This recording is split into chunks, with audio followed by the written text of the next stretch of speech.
Hi, it's Pam Slim with another Power Boost marketing tip, and I am very excited today to be joined by my friend Cheryl Dolan, who actually is a past client that I've been lucky enough to work with. And I just completed a workshop with her here in New York City called Platinum Presence. And what Cheryl does, I'm going to let her explain it in her words in a second, but Cheryl really helps with one of the things I think that for all of us that are doing marketing that we really forget, which is how we are showing up before words come out of our mouth. And so Cheryl, in the experience and the work that you do, what do people not think about in terms of how they're showing up at networking events, in front of video, when they're standing on stage? Most people start with the how. How am I going to do this? What am I going to say? What's my content? What about my PowerPoint slides? When really they need to back up, and the how is really the very last thing that you do. There's always two conversations, which is the nonverbal conversation and the verbal conversation whenever we communicate with someone.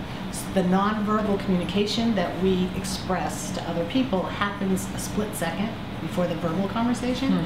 So if your nonverbal body language, gestures, facial expressions don't match the words that are coming out of your mouth, we as human beings instantly pick up on that. And so then we either don't trust you or we aren't going to pay attention, and we know something's off, and then we're distracted. And the last thing you want is your audience to be distracted in any way, shape, or form. So the thing to do is to do what I call priming your nervous system as preparation. And one of those things that we do to actually get yourself organized, focused, very calm, and breathing from a very deep diaphragmatic place is to bounce on a big ball. Okay, which I am actually sitting on a big ball. And why is it that bouncing on a ball like I'm doing is something that's going to help me? Let's say I'm about to go present at a really important meeting where I want to make a good impression. Why would I sit on a ball and bounce? What happens? So when you're bouncing on a ball, the first thing that you're doing is giving proprioceptive input, is what they call it, to the largest joints in your body. So your ankles, your knees, and your hips. All right. So the muscle fibers are firing into those joints, letting your body know where you are in space. That promotes safety and security. Rather than being a talking head, you now will become grounded and rooted almost like a tree in the ground. Okay, because I know, I get nervous still before every single presentation, even though I've done many hundreds of them in my life. And sometimes you do get that feeling of really being in your head and worrying about what people are saying. And so this would mean I can feel totally grounded, centered, connected with the rest of my body. That helps me breathe.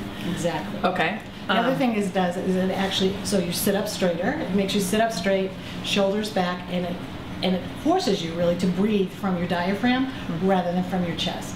Most people, when they're about to go out and give a speech or a presentation, are breathing from here, which then triggers the fight or flight response, and you get adrenaline, you get cortisol, you get all the stress chemicals.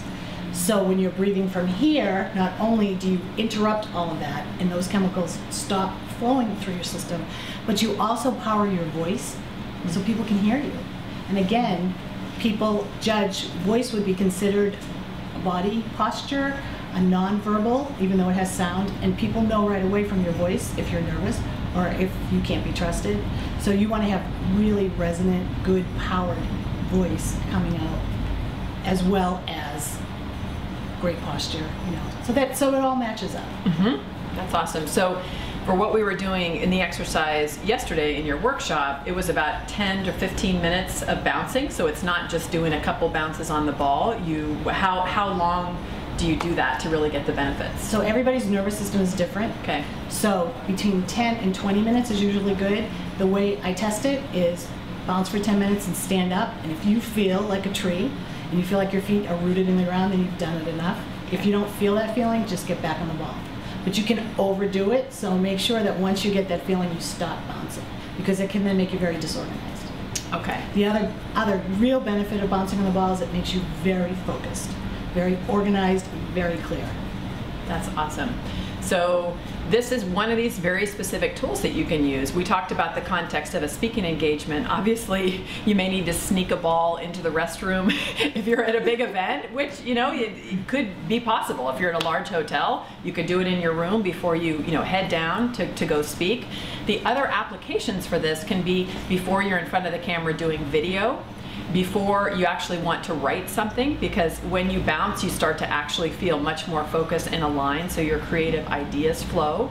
And also before you might do something to even pick up the phone to have a difficult conversation. It's not just a sales conversation, it can be anything that makes you nervous. If you're I do a lot of podcast interviews, and sometimes with people who I really admire, and this could be an example of calming myself down, centering myself before I get on the phone to do a podcast interview, so that I'm calm and so that my voice sounds really good. And the other really great benefit for speaking is that it stimulates the speech and language center of your brain, so people are much more fluent, verbally fluent, after they bounce on the phone. I love it. So don't forget that how you come across is a huge part of your marketing message, and I appreciate, Cheryl, you sharing your expertise with us. Thank you, Pam. Thanks.